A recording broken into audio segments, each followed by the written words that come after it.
এক ধনী ব্যক্তি তার বাড়ির সামনে ঠান্ডায় কাঁপতে থাকা এক বৃদ্ধকে দেখতে পেলেন।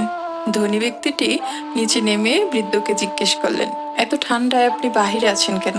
আপনার গায়ের শীতের পোশাক কোথায়?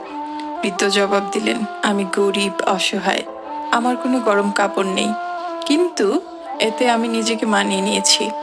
ধনী ব্যক্তিটি অবাক হয়ে বললেন, আপনি একটু অপেক্ষা করুন, আমি আপনার জন্য গরম কাপড় নিয়ে আসছি। এরপর তিনি তার বাড়িতে ঢুকে এতটাই ব্যস্ত হয়ে পড়লেন যে বৃদ্ধের কথা বেমালুম ভুলে গেলেন। সকালে ঘুম থেকে উঠে রাতের কথা মনে পড়তেই দ্রুত ঘর থেকে বেরিয়ে এলেন তিনি। কিন্তু ততক্ষণে বৃদ্ধ আর বেঁচে নেই। ঠান্ডায় জমে গিয়ে রাতেই মারা যান তিনি।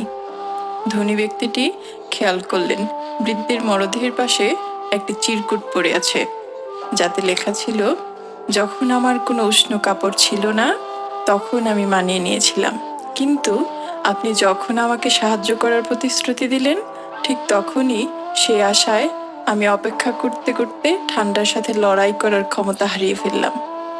এখন এই ঘটনা থেকে আমাদের সকলের শিক্ষা হলো, মিথ্যা প্রতিশ্রুতি মানুষের হৃদয়কে রক্তাক্ত করে ফেলে, মনোবল ধ্বংস করে দেয়।